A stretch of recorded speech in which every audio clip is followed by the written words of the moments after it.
오늘은 사랑은 예의 바르며 성내지 않습니다. 이런 주제로 말씀을 나누도록 하겠습니다. 여러분 옆에 앉아 있는 사람은 어떤 사람일까요? 여러분 앞에 있는 사람은, 여러분 옆에 앉아 있는 사람은 주 예수님께서 몹시 사랑하셔서 위하여 죽으신 소중한 존재입니다. 한번 옆에 분에게 말해주세요. 당신은 주님이 몹시 사랑하셔서 위하여 죽으신 소중한 존재입니다. 여러분 이것을 꼭 마음에 인식을 하고 주변 사람들을 대하셔야 됩니다. 옆에 있는 분들은 주님이 몹시 사랑한 분이에요. 너무 사랑하셔서 위하여 십자가에서 죽으신 아주 소중한 존재입니다. 그런 마음으로 여러분 주변의 사람을 항상 그렇게 대하시기를 바랍니다. 성경에서 가장 중요한 것은 사랑하는 것입니다. 다른 걸 잘해도 사랑하지 않으면 아무것도 아니다. 이렇게 하나님은 말씀을 하셨습니다. 옳고 바르게 사는 것 아주 중요합니다. 그런데 사랑은 옳고 그런 것을 초월합니다. 옳고 그런 것을 초월해서 어떻게 하면 그 사람을 살릴까? 그런 관심으로 사람을 보는 것이 사랑이죠. 옳고 바르게 사는 것만 해도, 그렇게만 살아도 1급 인생이에요. 그런데 사랑은 특급입니다. 하나님께서는 우리에게 특급을 살라 이렇게 말씀을 하셨습니다. 바리새인들은 옳고 그런 것 이것으로만 사람을 보았습니다. 그렇기 때문에 사람을 사랑할 수가 없었어요. 그런데 예수님은 모든 사람을 긍휼과 포용의 시선으로 보았습니다. 예수님께는 모든 사람이 불쌍했어요. 세리들도 불쌍했습니다. 예수님께는 창녀들도 불쌍했습니다. 예수님께서는 병자들도 불쌍했습니다. 예수님께서는 모든 사람이 불쌍했습니다. 그래서 그들을 따뜻하게 대해주고 안아주었습니다. 그러자 그들은 예수님께 무릎 꿇고 예수님께 회개하고 예수님께 돌아왔던 것입니다. 모든 사람을 여러분 긍휼과 포용의 시선으로 보시기를 주의 이름으로 축복합니다. 한 율법사가 예수님께 물었습니다. 성경에서 어떤 말씀이 가장 큰 계명입니까? 그 말은 어떤 뜻이냐면은 성경에서 가장 중요한 말씀이 어떤 말씀입니까? 그런 뜻이에요. 여러분 거기에 대한 예수님은 답은 무엇이었습니까? 하나님을 몸과 마음을 다하여 뜨겁게 사랑하라. 이것이 가장 중요한 말씀입니다. 그리고 사람을, 내 이웃을 진정으로 뜨겁게 너처럼 사랑하라. 이렇게 답을 하셨습니다. 이게 가장 중요한 말씀이라는 거죠. 이게 가장 중요한 말씀이라는 것은 무슨 뜻이냐면 그것이 목적이라는 것입니다. 그것은 사랑은 다른 것을 위한 수단이 아니라 그 자체가 목적입니다. 이 사랑을 수단으로 삼고 다른 어떤 것을 얻기 위한 수단으로 삼으면 진정한 사랑을 할 수가 없습니다. 우리는 하나님을 몸과 마음을 다하여 사랑할 수 있게 된 것, 그것 자체로 그렇게 할 수 있는 은혜를 주신 것에 감사하고 하나님을 사랑하는 그 자체를 기뻐하고 즐거워해야 되는 것입니다.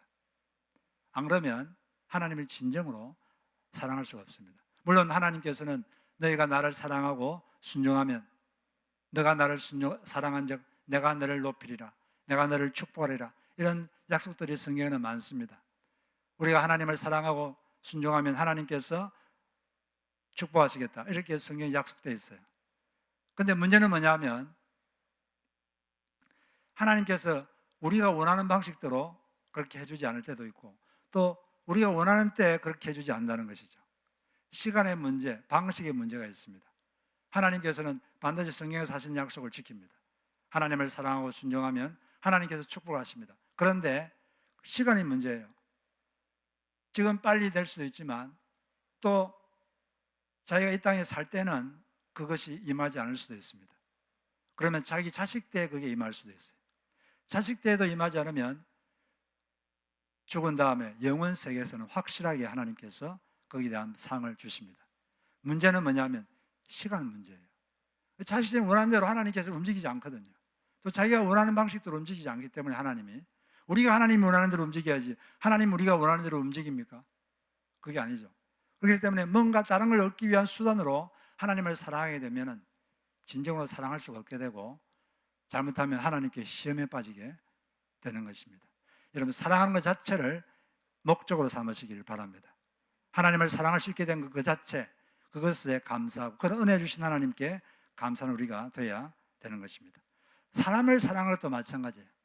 사람을 수단으로 여기면 그 사람을 진정으로 사랑할 수도 없고 오래 사랑할 수가 없어요. 내가 이만큼 사랑했으니 당신도 나한테 줘야지, 이렇게 하고 그런 마음으로 했는데, 기대했는데 오는 게 없으면 오히려 처음에는 사랑했다가 더 큰 배신감, 더 분노가 생길 수 있어요. 사랑했다가 오히려 미움으로 발전할 수가 있게 되는 것입니다. 이 사람을 사랑하는 그 자체가 목적이 되어야 돼요. 사람을 사랑할 수 있게 된 것, 그런 은혜를 주신 것에 감사하고 그것을 흐뭇하게 생각하고 그 자체를 기뻐해야 돼요. 그렇게 할 때 하나님께서 여러분들에게 더 큰 은혜가 있게 될 줄로 믿습니다. 안 그러고 뭔가를 바라고 사랑하면 그 사랑이 아니라 거래가 됩니다. 거래라는 것은 내가 주었으니 당신도 줘야지, 이런 게 있거든요. 그런데 사람이라는 게 자기가 원하는 대로 움직여주지 않습니다. 여러분, 자기가 기대한 대로 사람이 이렇게 움직여주던가요? 그렇지 않죠. 그러면 사랑했다가 큰 실망을 하게 되고 그게 잘못하면 적이 될 수도 있는 것이죠. 거래는 거래처럼 하고 사랑은 사랑으로 해야 됩니다. 사업할 때는 거래를 하는 거죠. 물론 그래도 진정으로 소비자를 사랑하는 마음으로 진짜 저 사람이 필요를 채우기 위해서 그렇게 하면 사업도 더 잘 됩니다. 그러나 거래는 거래로 하고 사랑은 사랑으로 하는 것이에요. 사랑 자체를 여러분 목적으로 삼는 여러분 되시기를 바랍니다. 사랑할 수 있게 된 그것을 기뻐하시고 그것에 감사하시고 사랑하시는 우리가 될 때 우리는 진정한 사랑을 할 수가 있는 것입니다. 저도 사람을 사랑할 때 다른 것이 사람이 수단이 아니라 그 자체가 목적이 되기 위해서 늘 저를 점검하고 있으며 살고 있는 것입니다. 우리 지난주에는 우리의 마음속에 이 사랑의 마음이 있는데 이걸 어떻게 표현하는가, 거기에 대해서 알아봤습니다. 사랑은 무엇이라고 그랬죠? 사랑은 오래 참는 것이다. 상대방이 준 고통을 오래 참는 것입니다. 상대방의 잘못으로 내게 불쾌감이라는 고통이 올 때 그걸 참는 거예요. 그리고 답답함이라는 고통이 올 때도 참는 것입니다. 바로 성내지 않고 바로 복수하지 않고 참고 그걸 가지고 그 상황과 사람을 가지고 기도의 자리로 가서 기도로 묵히다 보면 서로 변화가 되고 하나님께서 더 좋은 방법으로 인도를 하는 거죠. 또 사랑이라는 것은 친절한 것이다, 이렇게 말했습니다. 사랑한다면 친절한 언어, 친절한 행동을 하는 것이 그게 사랑인 것입니다. 오늘 이 말씀 보니까 또 뭐라고 되어 있죠? 사랑은 뭐라고 그랬죠? 사랑은 무례히 행하지 않는다. 사랑이 있으면 무례하지 않습니다. 사랑이 있는 사람은 상대방에게 예의를 갖춥니다. 예의를 지키는 거예요. 신앙이 좋은 사람은 예의가 바른 사람입니다. 성령 충만한 사람은 예의 바른 사람입니다. 그런데 나는 신앙이 좋습니다. 나는 성령 충만합니다. 그런데도 예의가 없고 상대방에 거칠게 대하고 사납게 대하는 것은 그 성령 충만한 게 아니에요. 그건 자기 의가 충만한 거죠. 내가 당신보다 더 우울해, 더 나아, 이런 게 있으니까 무리한 거예요. 예의가 없는 거예요. 신앙의 최고봉은 사랑입니다. 신앙의 정상점은 사랑이에요. 처음에 어떤 사람이 예수를 믿게 되면 처음에는 하나님의 능력을 체험하고 싶어 합니다. 기도 응답을 통해서 하나님의 능력을 체험하고 은사를 체험하고 그러면서 하나님의 능력을 체험하면서 진짜 하나님이 살아계시구나, 이 능력으로 악한 영을 쫓아내고 그 능력으로 전도도 하고 참 좋죠. 참으로 필요한 것입니다. 그런데 조금 지나면 이제 내가 진리를 알아야 되겠다. 왜냐하면 마귀는 늘 거짓으로 사람을 공격하거든요. 잘못된 사상, 잘못된 이론, 이런 걸 가지고 사람을 휘둘리기 때문에 내가 성경을 잘 알아야겠다. 성경을 열심히 공부합니다. 아주 중요한 거예요. 무엇이 옳은지 뭘 그런지 알아야 되겠죠. 그런데 여기서 그치면 문제가 생겨요. 여기서 그치면 참 문제가 생깁니다. 자기가 능력도 있고 진리 지식도 있는데 이것으로 가지고 우울감을 가지고 또 자기가 있는 지식으로 남을 판단하는, 남을 정죄하는 도구로 삶을 쓰고 있기 때문에 여기서 멈추면 아주 상당히 영적인 것 같은데 영적이지 않은 그 사람이 되는 거예요. 뭐가 필요하냐? 신앙의 최종 단계는 사랑의 단계입니다. 이 사랑이 있어야 능력이 올바로 이렇게 발휘가 되고, 사랑이 있어야 이 진리가 남을 판단하는 도구가 아니라 다른 사람을 살리는 그런 도구가 되는 것입니다. 우리는 항상 이 사랑으로 모든 것을 덮는 여러분 되시기를 바랍니다. 왜냐하면 마귀란 것은 이 사람의 성품을 통해서 역사하거든요. 그 사람의 교만, 용서하지 않음, 고집, 거침, 욕망, 이런 성품을 통해서 일을 하기 때문에 사랑이 없이는, 겸손, 온유가 없이는 마귀를 이길 수도 없고 다른 사람을 변화시킬 수도 없는 것입니다. 사랑으로 모든 걸 할 때 우리는 사랑은 예의 바른 것입니다. 예의라는 것은 남이 나에게 하지 말았으면 하는 것을 나도 하지 않는 것, 이게 동양의 예입니다. 내가 싫은 것은 남도 싫어해요. 내가 불편한 게 남은 좋을까요? 내가 불편하면 남도 싫어요. 남도 불편합니다. 내가 불편한 것 하지 않는 거죠. 여러분이 제일 싫은 게 뭡니까? 남이 제발 이건 안 했으면 좋겠다. 그게 뭐죠? 비난하는 거예요. 남을 비난하고 비판하는 거. 저는 그게 제일 싫어요. 저는. 여러분은 그게 좋습니까? 여러분도 싫을 겁니다. 그러면 남을 절대로 비난하면 안 돼요. 비난하기보다 정중하게 부탁하는 게 훨씬 더 실용적입니다. 그리고 여러분 다른 사람이 여러분 험담하면 좋습니까? 없는 데서 자기 욕하면 좋습니까? 싫죠. 그러면 우리도 그렇게 하면 안 돼요. 모였을 때 뭘 해야 되느냐? 없는 사람을 칭찬하는 거예요. 그 자리에 없는 사람이 어떤 좋은 일을 했는지 칭찬하고, 우리 성도들은 같이 모였을 때는 그 자리에 없는 사람을 칭찬하고, 그 사람이 얼마나 고마운 일을 했는가, 얼마나 좋은 일을 했는가, 그런 말을 풍성하게 하시는 우리 교회가 되기를 바랍니다. 그럴 때 교회는, 그런 언어가 충만할 때 이 교회는 사랑이 가득 차게 되고, 사랑이 가득한 곳에 하나님은 편안함을 느끼시고 임재하게 되는 것입니다. 사람들이 다른 사람이 무례하게 되는 이유 중에 하나는 뭐냐면, 상대가 잘못했으면 무례해도 된다, 이런 생각이 은연중에 있어요. 잘못했으니까 무례해도 돼, 이런 이상한 생각이 있습니다. 자기의 무례함으로써 그 사람을 벌하는 거죠. 당신 잘못했으니까 나의 무례함으로 당신을 벌하겠다. 무례한 언어, 무례한 행동으로 내가 당신을 벌하고 심판할 테니까 달게 받으세요. 그런 마음이 있는 거예요. 그러니까 잘못하면 무례해도 돼, 이런 이상한 생각이 있어서 그런 것입니다. 그런데 이 세상에서 다른 사람을 벌할 수 있는 존재는, 심판할 수 있는 존재는 하나님밖에 없습니다. 또 하나님께 위임을 받은 그런 위임권의자 밖에 없는 거예요. 우리에게는 다른 사람을 심판할 권한이 없습니다. 우리도 같은 죄인이니까 우리는 그냥 법의 준행자일 뿐입니다. 그래서 우리는 특히 가까운 사람에게 예의를 지켜야 돼요. 가까운 사람을수록 예의를 지키지 않으면 그 사람 관계가 오래가지 않습니다. 가깝다 보면은, 사람이 익숙하다 보면 가볍게 돼요. 가깝다고 이렇게 함부로 대하면 관계가 오래가지 않습니다. 그래서 제가 이번 연초에 결심한 게 여러 개 있는데, 그 중에 하나가 아내에게 말을 조심해야겠다. 그걸 제가 결심을 했습니다. 왜냐하면 가끔씩 보니까 제가 아내가 너무 제가 사랑하고 가깝다 보니까 가끔씩 보면 말을 좀 불친절하게 하는 걸 제가 발견했습니다. 아, 이러면 안 되는구나. 아내에게 말을 좀 친절하게 조심해서 해야겠다. 그런 제가 결심을 했습니다. 그리고 사랑은 자기의 유익을 구하지 아니한다. 사랑하면 어떻게 하면 내가 저 사람이 유익을 줄까? 이걸 깊이 생각합니다.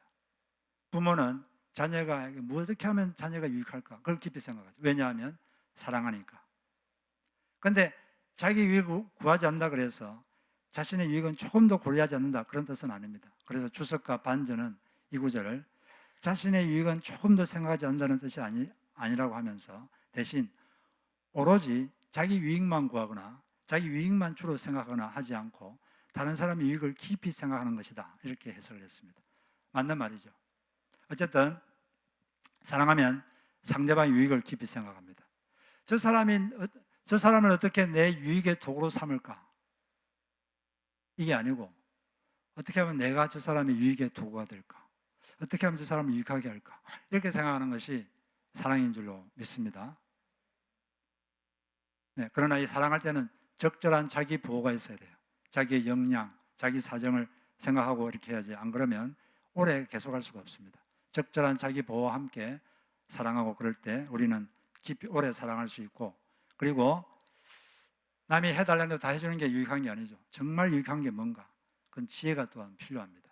비둘기처럼 순결하게, 뱀처럼 지혜롭게, 그렇게 다른 사람을 유익하게 하는 여러분 되시기를 바랍니다. 그 다음에 사랑은 어떻게 하는 거죠? 성내지 아니하고. 성이 나는 것과 성을 내는 것은 다른 것입니다. 우리가 살다 보면 안에서 성이라는 게 분이죠. 성이 날 수 있어요. 나는 건 괜찮은데 이걸 성을 밖으로 내는 건 이 다른 차원입니다. 이 통제되지 않은 분, 이게 죄를 짓는 거죠. 우리의 분이란 것은 하나님께서 어떤 죄나 잘못이 있을 때 그에 대해서 건설적인 반응을 하라고 우리에게 주신 감정입니다.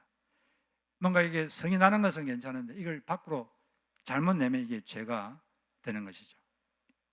그러니까 통제되지 않은 죄, 이 분, 이게 문제를 일으키고 다른 사람에게 상처를 주고 관계를 깨뜨리는 것입니다.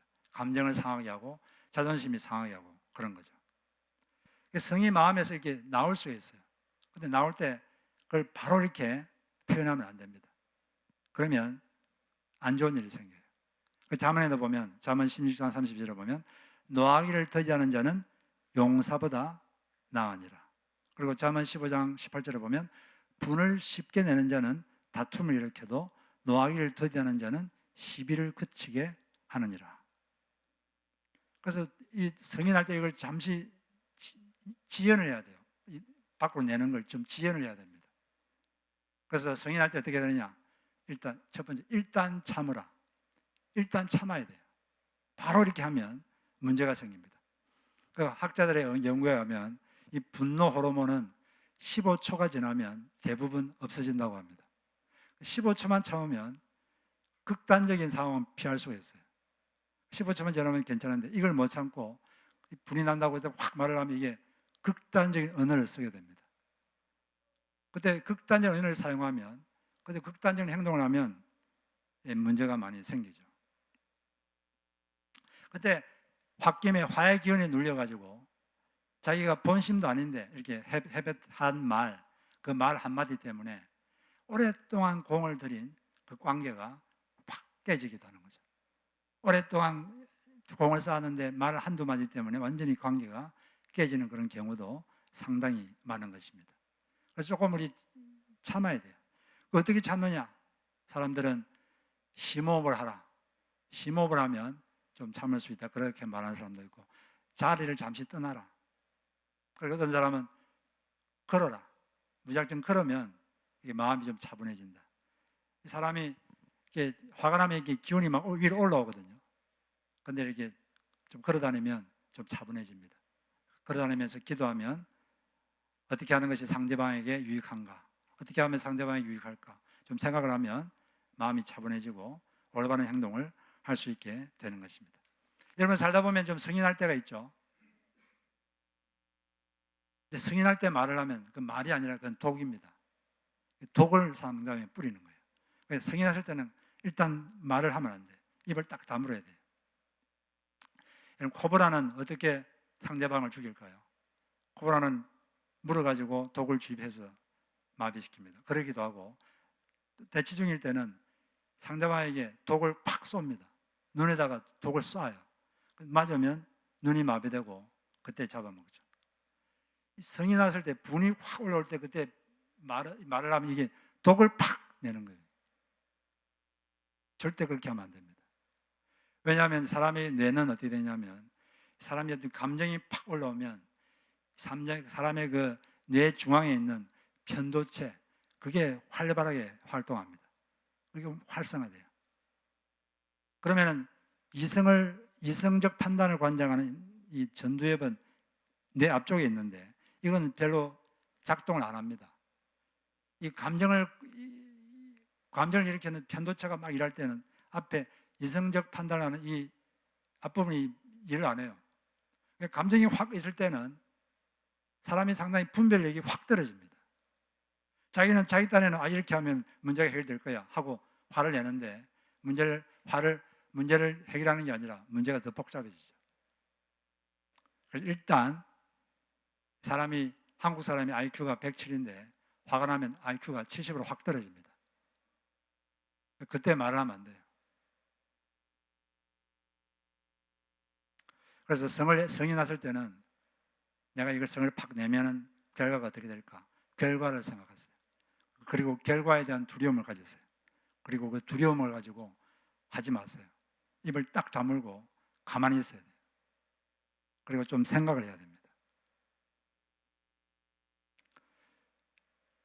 저는 한 번도 성을 내지 않습니다. 라고 말하면 좋겠죠.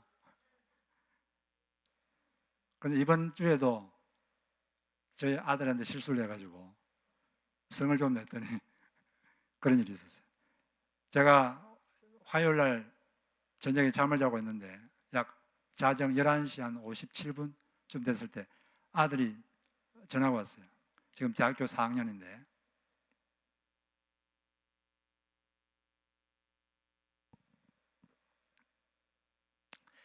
자기 누나를 이제 LA에 데려주고 이제 집에 올라 그러는데 집에 올라 그러는데 보니까 차에 타이어에 바람이 빠졌다는 표시가 딱 뜨는 거예요. 근데 이 타이어에 바람 넣어본 적이 없어가지고 전화를 저한테 해가지고 자고 있는지 전화해가지고 바람 어떻게 넣어요? 물어보는 거예요. 근데 내가 보지도 않고 이거 설명을 하니까 생각도 안 나고 또 영어로 해야 되니까 아무리 설명해도 얘가 못 알아들어요. 그러니까 그냥 집에 오겠대요. 그럼 위험해서 안 된다고 그냥 내가 저기 유튜브를 내가 보내줄 테니까 어떻게 공개를 보내는지 유튜브 보내줄 테니까 보고 간단하니까 넣어서 와라. 그래서 내가 보냈어요. 근데 it doesn't work. 그러는 거예요. 뭐 작동이 안 된다. 무슨 말인지 내가 잘 모르겠는데 하여튼 간단하니까 잘 보고 넣어서 집에 와라 하고 그냥 저는 졸려가지고 잠을 잤습니다. 근데 아침에 이제 그 차를 저희 아내가 데리고 갖고 이제 교회로 왔는데 새벽 기도에 근데 집에 갈 때는 제가 그 차를 사용했어요. 마켓 보고 이제 집에 갔는데 보니까 여전히 타이어에 바람이 없어요. 그러니까 약간 마음이 불편해지더라고. 마음이 좀 이렇게 간단한 걸 가지고 이걸 안 하고 그렇게 위험하게 LA에서까지 와? 전에 내가 이거 가르쳐 준다고 했을 때 그때 안 배운다 그러더니 이것도 안 해가지고 말이야. 좀 약간 마음이 불편했어요. 그래서 이제 집에 가가지고 아들 보고 전화해서 지금 여기 마켓에 물건이 있으니까 좀 가지러 내려와라. 걔가 내려왔어요. 근데 걔를 딱 보는 순간 갑자기 좀 화가 나더라고. 그래서 화가 났을 때는 툭 내뱉는 말을 하지 말라고 제가 이틀 전에 설교해놓고 제가 그냥 그렇게 말이 갑자기 툭 튀어나왔어요. 그 간단한 걸 왜 이걸 안 넣어가지고 그렇게 했어? 그러니까 why? 위험하잖아. 그러니까 why do you yell at me? 왜 나에게 화를 내요? 왜 소리 질러요? 그러면서 그냥 집에 올라가 버려. 물건도 안 가지고. 화가 났다 이거죠. 그러니까 속에서 더 화가 나더라고. 아니 저놈이 아빠한테 저게 무슨 태도야? 근데 제가 약간 소리를 내서 이렇게 말한 건 잘못한 건 실수한 거죠. 실수했는데 두 번 또 실수하면 안 되잖아요. 그래서 내가 그때 말을 딱 입을 닫았어요. 더 말하면 이게 안 좋아지니까 더 이상 말을 하지 않았습니다. 아빠한테 왜 저래 얘기 아니라 아빠가 아빠다워야 아빠 대접을 받지 이런 생각도 들고 한 번은 실수했지만 내가 두 번 실수해서는 안 되겠다 해서 그냥 입을 딱 닫았어요. 입을 딱 닫고 그냥 집에 가서 아무 소리도 안 하고 제 방에 갔습니다. 한 6시간, 7시간 같이 그냥 다른 방에 같이 있었는데 마음이 영 불편한 거예요. 같은 집에 있는데 이런 상태니까 마음이 불편하겠죠. 제가 마음을 좀 가라앉히고 6시간 있다가 가가지고 아들한테 가서 미안하다, 옐링했어. 그러니까 오케이 그렇게 해서 이제 일단 관계는 텄습니다. 관계는 트고 이제 불편한 마음이 사라졌어요. 이제 편안해졌어요. 그리고 이제 조금 더 시간 지나서 제가 가가지고 근데 왜 영상 보면 간단한데 왜 안 하고 왔냐? 그러니까 하는 말이 그때가 거의 자정이 돼가지고 그때 직원이 문 닫는다고 빨리 안 나가면 저기 토용해버리겠다 그런 식으로 말을 했대요. 그래서 그냥 나온 거고 그냥 괜찮겠지 하고 해서 그냥 나왔다고 그런 말을 하더라고. 그래서 하여튼 나하고 같이 그러면 가가지고 내가 다음에 공기 넣는 걸 가르쳐 주겠다 이렇게 말하고 잘 지내고 있는데 그 얘가 왜 이렇게 성이 났죠? 제가 성을 내니까 성을 내면 상대방은 저 사람이 나를 비난하는구나, 나를 공격하는구나 이런 생각이 들죠. 그럼 자기가 잘못했지만 또 자존심이 상하니까 화가 나니까 받아들이지 않는 거예요. 그리고 그냥 되려 그냥 공격하는 거죠. 반격. 그러면서 제가 이런 걸 겪으면서 왜 사람이 이렇게 화가 날까, 성이 날까 한번 생각해 보니까 제가 겪은 일과 연관이 되기도 하고 안 되기도 하지만 사람들이 왜 화가 날까요? 화가 나는 이유 중에 하나는 상대방이 내 뜻대로 안 움직이니까 화가 나는 거예요. 내 뜻대로, 내 생각대로, 내 방식대로 움직이지 않으니까 화가 납니다. 화가 나면 상대방 사정은 별로 고려가 안 돼요. 별로 공감이 안 되고 그냥 화가 나는 거예요. 왜 내 뜻대로, 내 생각대로 안 움직여? 근데 그런 생각 뒤에는 어떤 생각이 있냐면 내가 정답이다. 내가 답이다. 이런 생각이 있어요. 내가 정답인데 왜 내 뜻대로 안 움직여? 그럼 너한테 손해고 나한테도 손해인데. 그런 생각이 있으니까 화가 나는 거고 상대방이 자기 뜻대로 자기 방식대로 움직이지 않으면 화가 나는 거예요.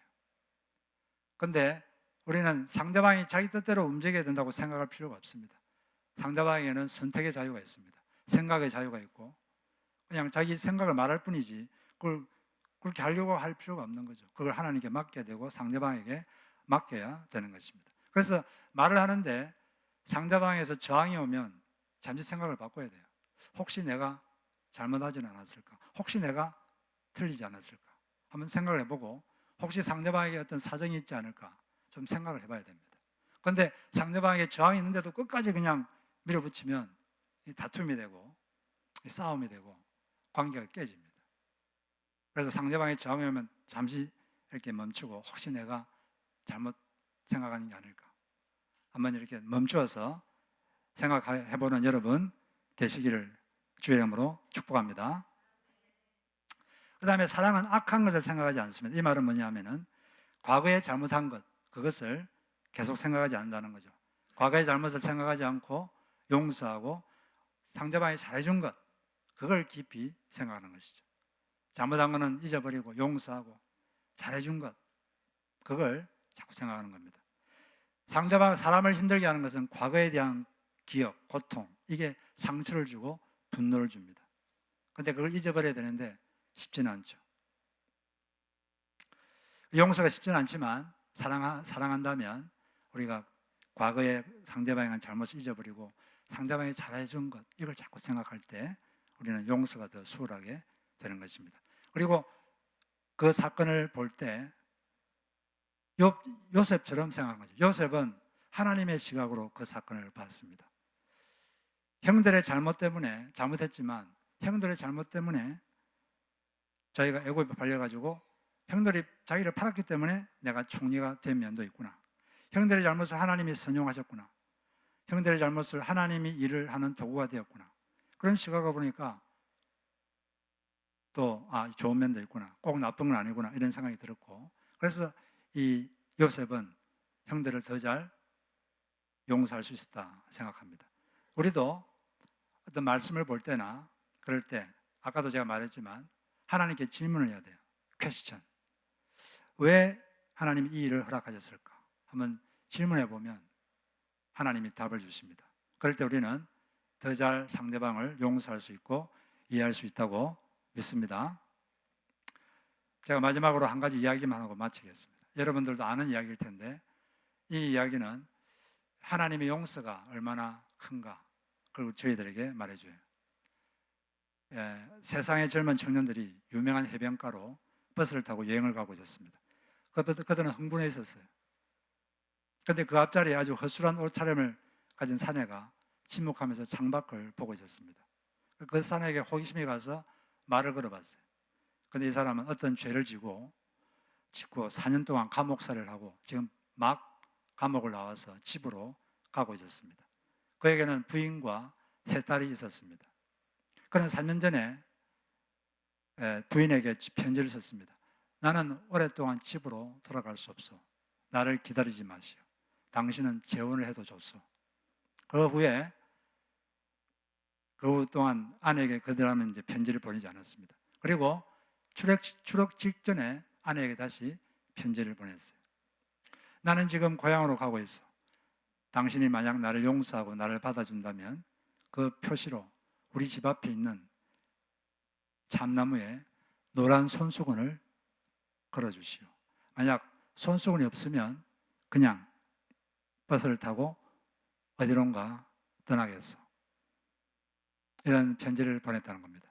이 사연을 듣고 그 청년들과 그 버스에 탄 사람들은 과연 어떻게 될 것인가 초조했습니다. 그 마을로 가까이 갈수록 더 초조했어요. 이제 10km, 5km, 이제 길만 돌면 그 참나무가 보입니다. 그 길을 돌려갈 때 사람들이 상당히 초조했어요. 그 사람은 실망하지 않으려고 아래를 바라보고 있었어요. 그런데 이제 버스가 코너를 돌자 사람들이 환호성을 지었습니다. 그 참나무에는 노란 손수건이 한 장이 아니라 수백 장이 걸려 있었습니다. 그 나무에도 걸려 있었고 잔디에도 손수건이 있었고 낙엽 떨어진 것에도 손수건이 있었고 바위에도 손수건이 있었습니다. 그 말은 뭐죠? 여보, 당신을 용서해요. 당신을 사랑해요. 어서 우리에게로 오세요. 그런 메시지죠. 이 이야기는 하나님의 용서의 풍성함을 우리에게 말해줍니다. 우리가 아무리 잘못해도 하나님께 가면 하나님 언제나 이 팔을 벌고 우리를 받아주시고 우리를 용서해 주십니다. 그처럼 우리도 하나님께 큰 용서를 받았으니 우리도 다른 사람을 용서하고 사랑하는 우리 모두가 되기를 바랍니다. 여러분, 사랑은 그 자체가 목적입니다. 그걸 수단으로 삼으면 안 돼요. 그리고 사랑은 무엇입니까? 사랑은 무리하게 행치 않습니다. 예의를 차리는 거죠. 그리고 사랑은 성내지 않습니다. 그런 사랑을 하셔서 우리 교회에 사랑이 충만할 때 하나님께서 우리 교회에 충만하게 임할 줄로 믿습니다. 그런 여러분 모두가 되시기를 주의 이름으로 축복합니다.